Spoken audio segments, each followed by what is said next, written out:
you're probably wondering why I'm wearing a prong collar around my neck. The reason that I am is to prove a point. Most people, mainly the purely positive reinforcement training people, think that prong collars are cruel and painful, and that the only way they work is to inflict pain on the dog to snap them out of whatever bad behavior they're doing. That's not true. I'm wearing a prong collar to show you that prong collars do not hurt the dog. I have bare skin. I do not have hair that a dog has. I don't have the extra skin that a dog has around their neck, and it doesn't hurt me. It doesn't hurt at all. It doesn't hurt. Now if I can take this off of myself.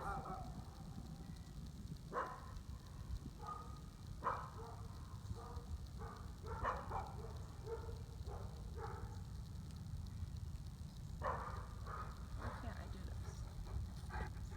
Oh, because I put it on backwards. Okay. Now to put it on a dog, Lancelot has a bigger neck than me, so I had to take a link out to properly fit it on myself. Now when you fit this on a dog's neck, you want to put it right here, behind their ears, and up high. It needs to be tight enough to where it's not going to fall down, but not so tight that it's stuck and won't move. So when you put it on, you need to be sure that when you put it on, it can still twist, but not fall down. So I'm going to go ahead and put it on him.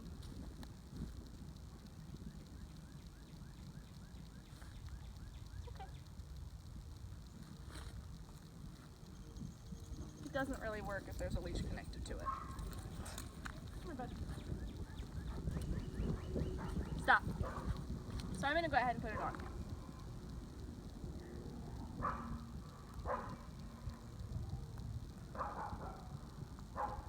I prefer this kind of prong collar because it has nylon that straps together, so it's easier to take on and off. Because most prong collars, when you try to pull them apart, they hurt your fingers because the metal part is so tight so that it won't come off that it's hard to get on and off, and you might accidentally push into the dog and not mean to. So this is loose enough to where it can turn.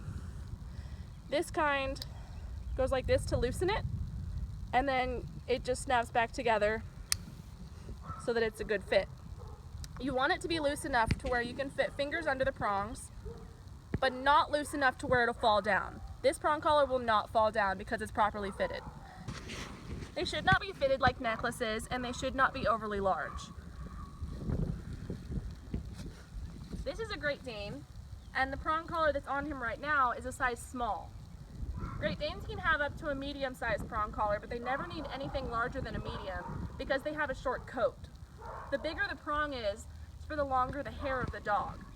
So a golden retriever might need a medium or a large, a Saint Bernard or a German Shepherd might need a large or an extra large, but a Great Dane, you don't get the largest size for the largest dog. You get the largest size for the longest amount of hair.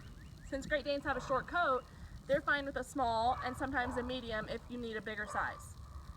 I usually get a small, and I get extra links so that it's a small prong and it's not overly big, but it'll be longer if I get extra links for it.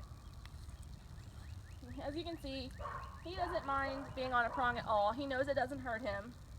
I'm not going to do it right now because he's not doing anything that I need to correct. Here, bud. But he wears it as part of his uniform when he works. This is Lancelot. He's a service dog, and part of his uniform is his prong collar. If he doesn't have his prong collar on, he doesn't think he's working. Usually he has his prong collar on and his vest at bare minimum, or else I don't take him out in public. So he thinks that prong collar means working, and he's a completely different dog when he's wearing it. But as you can see, he doesn't mind it at all.